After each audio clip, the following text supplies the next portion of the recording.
It is Tuesday, November the 13th, and welcome back inside the Sports Lodge. Joey Chapman and John Lodge with you as always. And Johnny, it was a pretty good weekend of football we had. There was lots of games going on as we slowly get into November here in the heat of football season. Lots of stuff happening around the NFL. I think we got a good show today. Yeah, definitely, man. It was looking like it might have been a lackluster week with only a few good matchups, but a lot of teams turning up, man, or showing up and putting out. And Baker Mayfield, not that we're going to talk about the game, but Baker Mayfield with the quote of the week, he woke up feeling dangerous. Yeah, getting a little cocky out there in I guess Cleveland. Sorry, I didn't see that win coming this week, but hey. The Mayfield man, I started him in fantasy. It started out well for me. So I certainly got no beef on Baker Mayfield as the Browns move forward without their head coach. But let's start with probably the biggest surprise of the week, John. Certainly a game that nobody thought was going to be a blowout on either side, let alone have it be against the New England Patriots as they go into Tennessee and lose by double-digit points, 24, I believe to be exact, as Tom Brady and company just struggled all day long against Marcus Mariota and Mike Vrabel and that defense. Did not look good any way, shape, or form, John. I know you were probably yelling at your TV watching the game just like I was. What are your thoughts? I stopped watching after a little bit because there were too many other good games going on. What do you mean you stopped watching? When did you stop watching? I'm gonna be. I got. You know what? I seen most of the game, but like at a point where you realize that it's not gonna turn out for Tom Brady and the Patriots, and the Tennessee Titans, they did exactly what they needed to do. You look at Marcus Mariota, and he used those legs as well as he needed to, and he looks like he's that perfect sort of quarterback when it comes to being mobile, like you want to be, right? Like I don't know how great his arm is, if it's going to stand the test of time. Obviously, you're going to have to be a pocket passer because you're not going to be able to run your whole career. But this he's sure doing it well. Yeah, he certainly looked good the other night. And John, to me, it was a lot like the game against Jacksonville where Blake Bortles basically made every throw, made every run, played everything perfectly. And we haven't seen that since week 2, since the Jacksonville Jaguars beat the Patriots, right? And Marcus Mariota, he has all the tools. No one's ever questioned that, but he never seems to put it together for 60 minutes. This was by far the best 60 minutes I've ever seen Marcus Mariota play football. And he still made some mistakes. I thought he made some questionable decisions on some runs. He stuck a stiff arm out in the third quarter and just almost broke his hand again, his throwing hand. I'm not quite sure what he was thinking there. But you mentioned the game being over, John. Really, it was the Patriots went for it midway through the fourth quarter on fourth down, and Brady throws an incompletion to Josh Gordon, and that's really the football game.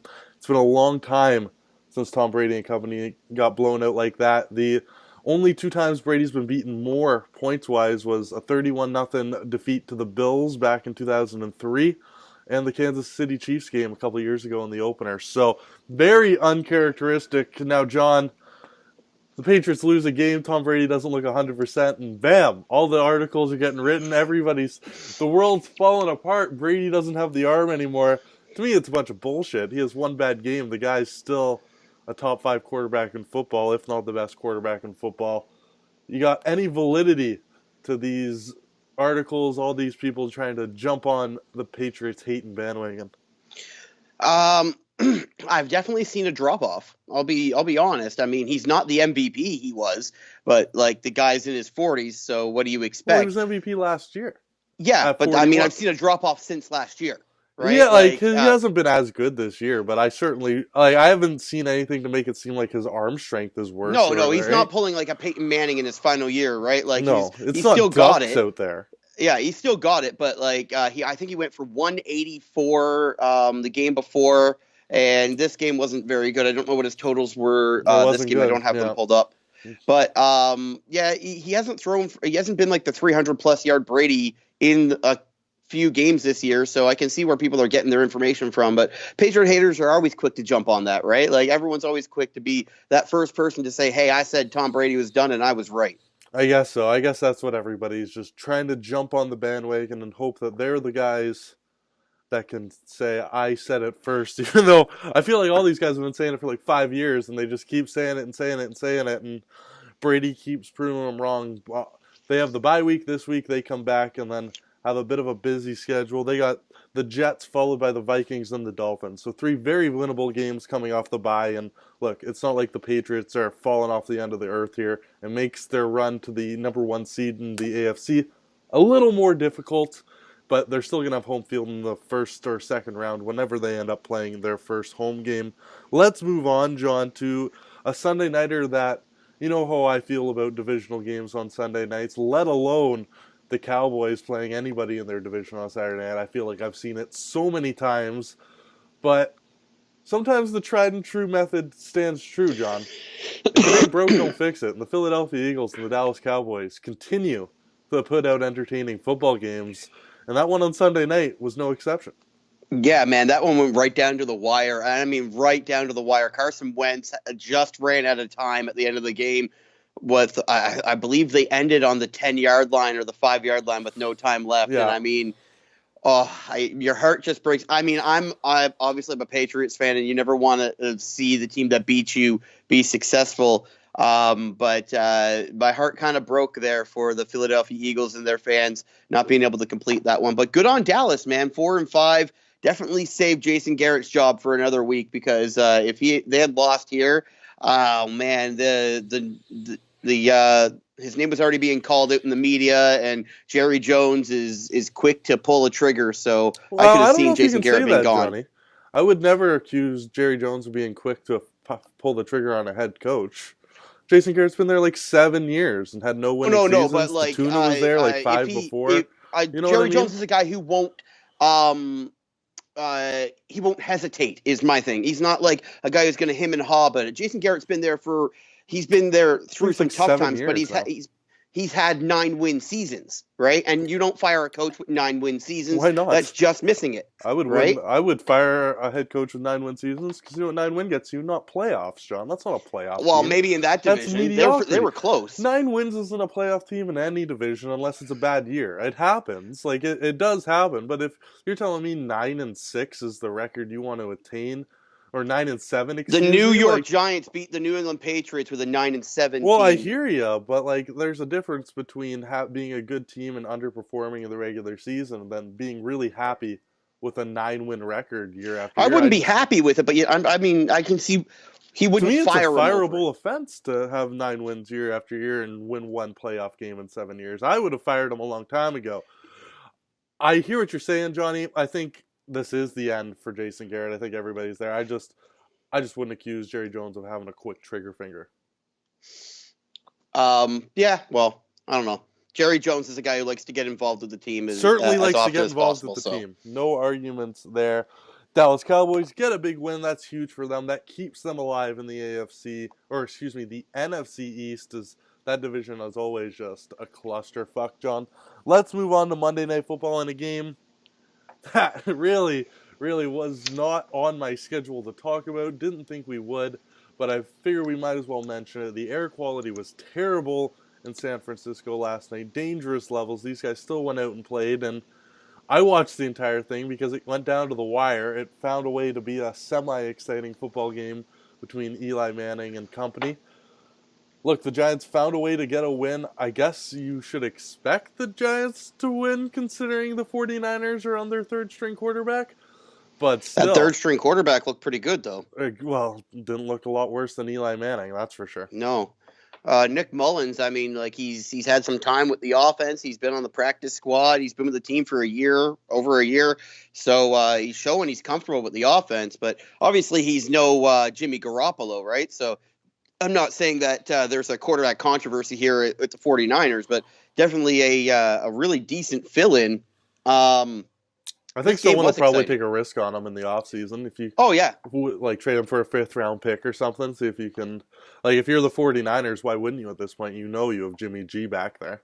Yeah, definitely. I mean, if someone's going to come to you with a trade for Mullins, then of course. And I wouldn't say Arizona because, I mean, they got Rosen, but there's a team out there that he could definitely get on there and try 15 teams in the league that need a quarterback. Let's be honest. There's so many quarterback needs out there. It's unbelievable. Eli Manning Can I looked. talk about one thing though Yeah, first absolutely. before we get into the meat and bones of this game? The one of the biggest detriments to this has been the broadcast Oh and the God, they were call so of bad. Jason Witten. I have to give it to Jason Witten. This game, he was actually pretty good. I don't know if he went back and watched a bunch of Tony Romo tapes and tried to imitate Romo, and he wasn't no Romo, but he was a lot better than he was weeks past. And I don't know if I was sensing something that wasn't there. There was a little heat between Booger and Jason Witten. Yeah, that doesn't surprise me. They've like you can't imagine these guys aren't reading social media, right? And they aren't like just seeing that they're getting destroyed broadcast after broadcast after broadcast. And I get it. It's tough. It's not a good look. It's certainly not where you want to be. But those guys, man, I just don't know. And Tessitore, like I like Joe Tessitore too, but I don't know. I'm just not like his voice isn't one synonymous with me because I guess he was a college football guy. The Monday Night broadcasts have not been good. I don't really need to get into the meat and potatoes of this football game. It wasn't very sexy, John. It was just the Giants found a way to win on the road, cross country. Figured we should mention as topic number 3. Let's move on to another game played in California yesterday, John. Another game where, or on Sunday, I should say, another game where the visibility was poor, where the air quality was not great. The Los Angeles Rams versus the Seattle Seahawks. Look, the Rams team, this has been a big distraction. They've been evacuated from their homes. Everybody around them has been completely just displaced, disorganized. It's got to be just a complete gong show. You see the videos from California and some of these areas that have been affected by the fires and some of these residential areas, and it looks like a scene right at a zombie land, but somehow the Rams find a way to beat a very good, well, not a very good Seahawks team, but a very competitive Seahawks team. And Jared Goff and Sean McVay and company, John, just continue to pull things out under the most extreme of circumstances. And to me, that might have been their most impressive win of the year because I don't think anybody would have held it against them if they had looked kind of distracted and lost on Sunday. Well, can I just say first and foremost, this wildfire thing, it is not new. NFL, get your head out your ass. These games should have been moved to the other team's home stadiums. Well, you can't do that, Johnny. Yeah, yes, you can, no, man. Can't. You can't be risky people playing in wildfires. How are you supposed to expect people to show up to these games when their homes are being burned to the ground? This was just a stupid idea by the NFL to keep these games in California. There's danger everywhere, man. If you've, like you said, it's like a scene out of a movie. It is horrible over there, and keeping the games in California was a bad idea. It just was. Personally, in my opinion, the game itself, Rams doing their thing. I don't know, man. I wouldn't have kept those games in California. Personally, I think it was a bad idea, bad optic for the league. I hear you for like a safety thing. I don't think they'd ever throw the competitive balance out of whack like that by just relocating these games. Like, can you imagine that game being played in Seattle as opposed to Los Angeles? It's completely okay. different. Well, go find somewhere else to play it. I hear you. Maybe a neutral site game would have been best. It's a tough situation for the NFL. Obviously, they decided that they could play the game safely, and they did. But I can totally understand your side of it, Johnny. It probably wasn't the safest thing for the National Football League to do, but somehow they got it done, and Jared Goff and company continues to roll. Let's move on because the AFC South, John, has really become a division to watch. You got the Kansas City Chiefs that continue to roll, Patty Mahomes and company, while not looking necessarily spectacular this week over the Cardinals. They found a way to move to 9-1 with a 26-14 win. And the surprising Los Angeles Chargers pull out a win again against the Raiders, who no one's really surprised, but they win 20-6. And they move, to me, to the most surprising 7-2 record in the NFL. Yeah, the Chargers are quietly a really strong team this year. Phillip Rivers is great. I actually took Phillip Rivers in fantasy. He didn't do too great for me, but the Chargers keep rolling on, and it's because of, and I don't want to get his name wrong. I have it up here. It has a lot to do with Melvin Gordon, man. He's been great this year. Just a fantastic running back. And if you've got a 1A running back like that, and your quarterback can then do the play action and actually fake out the defense, it just does so much for the offensive side. Oh, absolutely. You see it on Sunday night with Zeke Elliott. You saw it on Monday night with Saquon Barkley. Just these number one running backs. I know they get beat up, and I know it's a risky investment, but goddamn, they can just do so much for your team if they're healthy. And Melvin Gordon was a guy right up there with those top running backs in football a couple years ago. A couple injuries have really kept them down, but you're absolutely right, John. If Gordon can stay healthy and Phillip Rivers can keep it together, I really like that receiving core. And once Joey Bosa is fully healthy on defense, they're going to have an elite pass rush. That AFC West, man, it's going to be a real slobber knocker. I know the Chiefs have it locked up, but or it looks like they have it locked up. I guess a lot can change as we still got 7 weeks of football left. But I just I don't see the Chargers overtaking them in the AFC South, but I feel bad for whoever's got to play them in the first round of the playoffs. Because that Chargers team, even though they're going to have to be on the road, it's not going to be an easy out. Yeah, it's knockdown, drag out playoffs this year we're looking at. So it's going to be some good teams going at it, but it's really hard to say that the Chiefs don't really. I mean, they got that division pretty much lock, stock, and barrel. It's locked up, I think, for them. Speaking of number one running backs and bell cows, John, Le'Veon Bell, the decision today. This is it. Today is the day. He either reports or hasn't. I've got the Twitter sphere open. I've done everything I can to be prepared in case something happened during the show. Nothing has. By all accounts, Johnny, Le'Veon Bell will not report today. He's going to sit out and forfeit the season, basically become a UFA at the end of the year.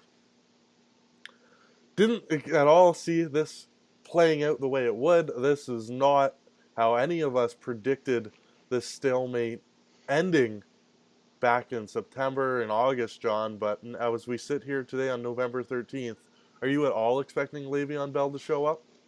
No, and I wasn't expecting Le'Veon Bell to show up at all, to be honest. It doesn't surprise me that he's not going to be playing for the Steelers this year.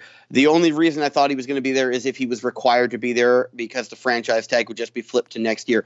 Once it was found out by, I believe it was Jay Glazer who reported it, that his contract would just go away, just be a free agent. It would just expire. Then Le'Veon Bell's like, well, fine. I'm already sitting out. Why am I going to go risk blowing my knee out? Why am I going to go risk blowing my Achilles out like Des Bryant just did? Why don't I just sit out the whole year and go sign my big deal with a powerhouse team somewhere else?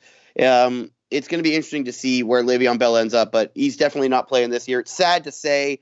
But the Steelers, they've got their running back, man. James Conner, he seems to be their dude. He's a lot more efficient out of the passing game. I don't know if anybody's more efficient than Le'Veon Bell, Johnny. Let's be honest. Statistically, Le'Veon Bell's had more time, but statistically, James Conner's better. I guess so, but when you have less catches and your yards per catch are going to be better, Le'Veon Bell's been doing it a long time. I'd still take him over James. And I really like James Conner, but to me, Le'Veon Bell's still head over heels a better running back. And Johnny, to me, I'm surprised only because I thought Le'Veon Bell wanted to win too. I guess I didn't think I wanted to be futuristic, ultralistic, truistic. I don't really know the word. I'm just throwing out big ones. But I was really hoping that Le'Veon Bell thought, all right, I got Big Ben, Antonio Brown, Juju Smith-Schuster, James Conner, and me. I think we can win a fucking Super Bowl. And you look at that lineup with Le'Veon Bell, it's on paper, it's arguably the best team in football. Offensively, it's hard to argue. Especially with Cooper Kupp going down in LA and all the things that have happened with that receiving core. I get that this man wants to get paid. He's earned his money. It's just disappointing that we've gotten to the fact where to the NFL where winning the Super Bowl is no longer the most important thing. And Le'Veon Bell, I don't know which powerhouse team is going to sign him because these teams aren't going to give him a $100 million contract, these good football teams. I don't see it happening. I could be wrong. I've been proven wrong before in the NFL. It only takes one dumb general manager. But to me, this whole thing just really turns me off Le'Veon Bell and the type of teammate and the type of guy that I'd want playing for my football team. Yeah, well, I mean, it's going to be interesting. I understand where you're coming from. I really do. But I also understand where Bell's coming from. So Gotta I get that would. money, honey. I never bash a guy for trying to get money. It's just sometimes He's I setting a think precedent now. sometimes I think winning should be the most important thing, but I guess it's easy for me to say here, but it's like $100 million, Le'Veon Bell. Like, come on, man. Like, what's the difference between 80 and 100 million? I just don't know. I'd like to find out one day, John. Let's move on to a guy who we're gonna switch sports here because that's all the football stuff I had written down. Yep. Tom Wilson. Oh, excuse me. Is that what I had next? You have the Raptors next, Let's but talk Raptors. Yeah, sorry, because I got a bunch of NHL I want to top it into. Before we talk about the Tom Wilson suspension being reduced by a neutral arbitrator, John, the Raptors game last night, the Toronto Raptors 11-1 going into it. A good game supposed to be against the New Orleans Pelicans. You got Anthony Davis and company. But Johnny, this is the first time all year long that the Toronto Raptors just looked bad. They looked out of sync. They looked out of sorts. They never really got in their rhythm. I watched the majority of this game last night, and even Kawhi Leonard looked frazzled at times. Look, it's going to happen. It's a long season, 82 games. You're going to throw up a stinker. Just ask the king about that. But did not expect it this early from the Toronto Raptors, excuse me. And it was the first time I've seen Nick Nurse really look like he wants to pull his hair out on the bench. yeah, the Raptors. I think they just it was a slow start for them, and the Raptors of the third and fourth quarter played better, and probably would have won that game if they played as that way the whole game. So I think the slow start got to them, and you could see they really, really tried their like Kyle Lowry late in that fourth quarter, and he just wasn't able to do it. And when Drew Holiday, I believe it's Drew Holiday, is shooting the ball the way he is, and you got AD, man, that team is just really hard to beat. So you're not going to win them all. You're not going to, they weren't going to go 81-1, right? No, So absolutely not. And the Raptors lose their first game since losing to the Bucks back on also October their first 29th. game at home. Is that their first home loss too? Which was more surprising to me just because I thought they've looked really good at home all year, and that really just was not a good swing, considering after how well they played on the West Coast. But it's all right. You're absolutely right, John. Not going to win every game. To me, it was just weird to see Kawhi Leonard play bad. I hadn't seen it yet. I hadn't seen Kawhi Leonard not have, a real good performance, but he was struggling yesterday. He was trying to get to the paint. He was trying to get some shots off, trying to fight some contested looks. And I'm not looking at the numbers. They're probably fine from Kawhi, but everything seemed a little off for the Toronto Raptors last night. And I have lackluster as the word written down, John. Yeah, it was definitely lackluster. But we can move on. Let's we can do move on to the next topic. And so Tom Wilson's suspension, as we have both opined on, has been reduced by an independent arbitrator. And this independent arbitrator has apparently ruled in the favor of the NHLPA for a few suspensions. And from what I'm hearing, he may be done with the league after this because the league. The reports out there? I haven't seen that. Yeah, well, the league has the ability to get a new arbitrator. Yeah, the league picks the arbitrator. I know that. Well, no, the PA as well. They each have a veto, right? So if the PA doesn't like them, they can say we got to get a new one. If the NHL doesn't like them, they can say we got to get a new one. It's not like this is going to change. This is set in stone now. Tom Wilson's suspension reduced to 14 games. He's back tonight. And what's bigger for him is that he's getting money back in his pocket because this dude, he's not making a lot of money, Joey. So this suspension was huge. Well, I don't think it gives him any of his money back, Johnny. Just the way the Tom Wilson contract was laid out, it was all bonus based. It was all games played, all that. Most of it was signing bonus at the beginning. So I don't really think he gets any of his money back. I think it's still going to be a $5 million signing bonus type of year for Tommy Wilson, which, he kind of signed up for when you signed that contract, but it's unfortunate. I'm glad to see the suspension knocked down. I thought it was absolutely crazy to give him 20 games for it at the time. I know Tom Wilson's a monster and he's done some things, but to me this was not even nearly his most egregious hit. To me it was barely a penalty, let alone a suspension, and we've seen some vicious things in the NHL over the last couple of weeks that seem to just get tossed under the rug. And this guy who's clearly been scapegoated, picked by the NHL and the player safety to try and make a scapegoat out of. Like it's a tough look on them. It's a tough look on everybody but Tom Wilson, who I'm sure is ready to go tonight as the Washington Capitals take on the Minnesota Wild. And it would not shock me at all if he is very first on the ice and running around like a crazy person again, just because you can't fix Tom Wilson, and I don't think this is going to change his game very much. John, do you have any beefs with them reducing the suspension? What are your thoughts on this whole No, thing? I had a beef with the 20-game suspension in general. I've said it on the show before. I thought it was if not incidental contact, it shouldn't have. Like, he definitely did not mean to take that kid's head off, and the kid needed to keep his head up. So I thought it was a 10-gamer. I'm happy that they reduced it, so down to 14. He's back on the ice tonight. One thing it does do for Tom Wilson, though, everybody is going to know when this dude's on the ice now. Their heads are going to be up, and they're not going to be dancing around with the puck anymore. Well, He shit, you has think they'd be definitely doing that raised his before, profile. right? Like, did nobody watch the guy in the playoffs last year? Like, did nobody watch Tom Wilson play? I get it. Like, it's not the same sport that it used to be. Like, hockey's just so less physical. But keep your fucking head up, man. I'm so tired of the soft league taking over. It's really not what I enjoy watching. It's not what any of us enjoy cheering for. And so hopefully the NHL can get its shit together. I'm sure they're going to not be happy about this suspension being reduced, but hey, tough shit, NHL. Let's move on, John. Shea Weber returns to the ice for the Montreal Canadiens. He's skating after off-season knee surgery, I want to call it. And the captain for the Canadiens could make a real big impact. If Shea comes back and he's able to play 20, 25 minutes a night, be a top 2 defenseman, right? Like, it's going to be an instant upgrade. I think 30 teams in the NHL would love to add a Shea Weber on their blue line in November. Montreal surprised some teams. They're sitting third in the Atlantic right now as we speak. And could this addition of Shea Weber, do you think they could make the playoffs?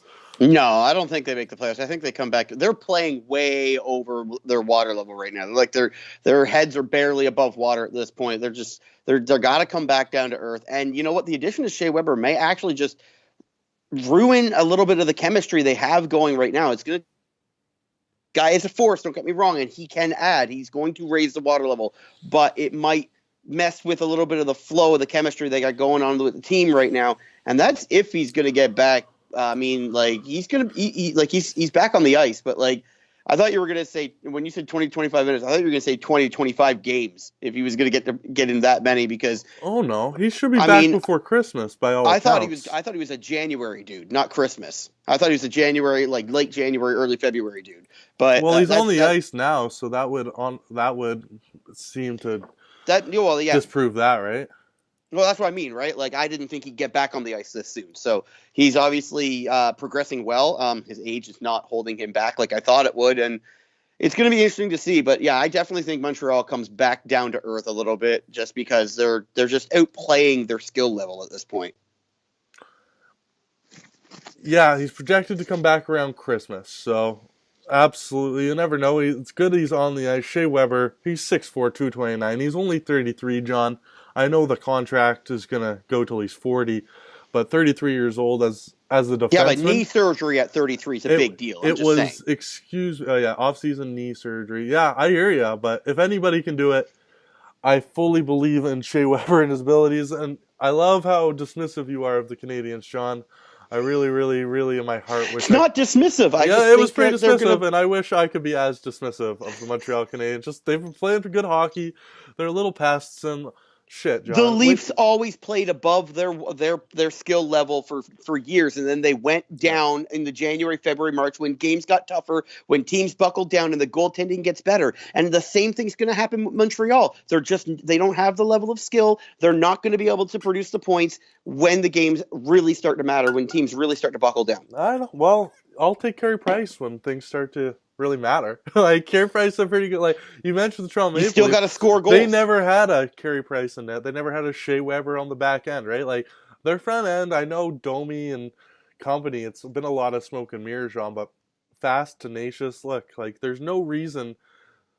As currently, Pittsburgh and Washington are both sitting outside of playoff spots, and obviously that's going to change before the season's over.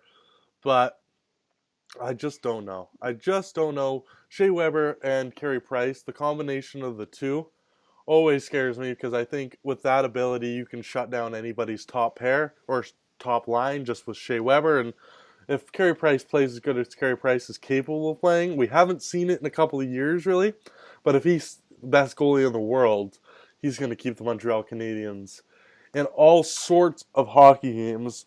Um, Speaking of goalies and speaking of goaltender issues, the Los Angeles Kings are just completely devoid right now of all goaltender health. Like Jonathan Quick's gone, Jack Campbell's been hurt. I think they recalled Peter Budaj from the minors. They're going to give him a shot. The Maple Leafs are in LA tonight. Auston Matthews is traveling with the team. Head coach Mike Babcock calls it for personal health reasons, so he's with his buddies. Johnny, let's get into the Matthews stuff before we talk about the game tonight. Do you have any beef with him traveling with the team? This is very anti-Lou Lamoriello, having a traveled player or an injured player travel with the team, but I think it's an absolutely great move for the Maple Leafs. I don't understand why they wouldn't do it. And Auston Matthews is such an important part of the club. Even having his face around has got to be uplifting. Yeah, well, I mean, I'm pretty sure they said when he got hurt that he would be around the team. It wouldn't be like Lou Lamoriello. And I'm totally fine with him coming on. I mean, he's going to get his work in anyway, and he's looked good from the clips that we've seen of him in practice, testing that shoulder out.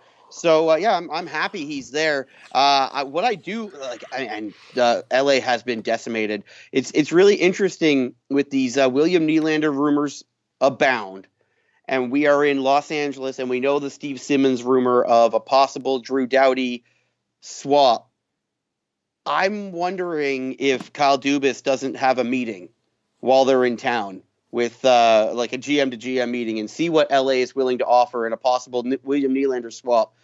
And I would maybe package Garrett Sparks or a goaltender in there because Garrett Sparks is not – I don't think he's going to do anything with the Toronto Maple Leafs. And that's simply being said. And he's played 3 games, and in 2 games, he's given up 5 goals, Joey. And the Leafs didn't look good against the Bruins at all. They were going to score goals that game no matter what. But Garrett Sparks looked lost. He reminded me a lot of what Keith Kincaid looked like the night before. Trade Garrett Sparks. My first thought is, well, they got no. Who would replace him? Yeah, like they got no goalie depth. I'll trade Garrett Sparks tomorrow. I just don't really care. I agree with you. I don't see it at the NHL level. To me, you say Keith Kincaid, I say James Reimer. That's what. Well, either way, he reminds me so much of James Reimer, just the way he gets so small in the net, which is absolutely ridiculous. Like you're 6'4", but you're crouching over like you're trying to suck your own dick. Don't understand that goaltender thought or method. And then he's just scrambly. He has a hard time finding his posts. He has a hard time just being set, which is obviously such a drastic difference from Frederik Andersen, who's so calm, so smooth, so set when he's on his game. Like, to me, he looks so much like Carey Price when he's on his game, and to me, it's just, that's the type of goaltender you want, not opposed to Garrett Sparks. Look, I think every team in the league is going to be calling on William Nylander, John. I really do. Like, you say he's going to have a face-to-face meeting with Rob Blake. He probably should, but he'll probably talk to Doug Wilson in San Jose, and he'll talk to, what's his nuts, and, oh my God, I wish I could give you Anaheim's general, Doug Murray, and Bob Murray. Bob Murray. Yeah. Bob Murray in Anaheim. He'll talk to him too. He's going to talk to everybody. I would be shocked if 30 teams haven't called Kyle Dubas on William Nylander, right? Like even the Sabres, the Canadiens, teams that probably would never trade him to in a million years. You have to do your due diligence. The kid's so talented. I don't see the Drew Doughty trade happening like you do, but God damn, that'd be fun. That'd be fun. I don't have it written down here, but have you heard the Drew Doughty comments coming out of LA today and yesterday? No, I did not hear them. Oh my God, the guy just can't shut the fuck up. He's basically saying, I was too hyped up to play in Toronto. That's why we played so bad a couple weeks ago. We'll be better tonight. Like, Drew, you do it to yourself. You talk to the media. You get everybody all riled up. You make yourself the center of attention every time you come to town, and then you can't handle it. No fucking wonder you didn't come to Toronto. No wonder you're so jealous of John Tavares, because he couldn't handle the pressure. I love Drew Doughty, but the guy never shuts the fuck up, and LA is a good place for him, I think. God, it just bugs me, because I want him as a Maple Leaf, and I want to like him, but he just never shuts up, and it bugs me. And I love that sort of personality, though. I would love to have that sort of guy in Toronto, where that media darling sort of dude, and I think he'd be comfortable on this team. I think that he might be regretting signing that contract in Los Angeles, fuck, and I would, wouldn't you? like look at what they've got right now, and I mean maybe it's a lot of bluster, a lot of pumping his chest up about where he's at. I think if he was given the opportunity to move on to the Toronto Maple Leafs, he would take it in a heartbeat. I mean, who wouldn't really? Look at the team they have, and he'd be automatically their number one defenseman. So Well, lots of guys turn down the opportunity to come to Toronto. Not everybody is made for the spotlight. Drew Doughty obviously is. Like, look, I think he'd be fine too. I just don't understand how you're going to complain about, or you're going to make yourself the center of attention and then blame that for not like your bad play. It's like you do it to yourself. Everybody, like, you make the quotes because you want to make everybody's attention. You wanted LA to know you were going to get paid last year. You want everybody in Toronto to know, and the East Coast, that you're one of the best in the world. And I get it. He is. It's just sometimes, Drew, you got to back it up on the ice. And I fully expect him to have a much better game tonight. That game goes, I assume it's 10 o'clock. yeah, it's 10. Nice. So it's a little evening hockey for us here on the West Coast. All right, Johnny, we've run over a half hour here on the Sports Lodge. Is there anything else that you wanted to add for the people on this Tuesday edition? That's all I got, buddy. Perfect. They can always also, make sure to tune in to Riot Radio on Thursday. We'll have more for you then. Absolutely. All right, folks, like, rate, subscribe, review, all that good stuff. For John Lodge, I'm Joey Chapman. We will talk Thursday on the radio, and we'll be back on Friday with another podcast. As always, we'll talk to you soon.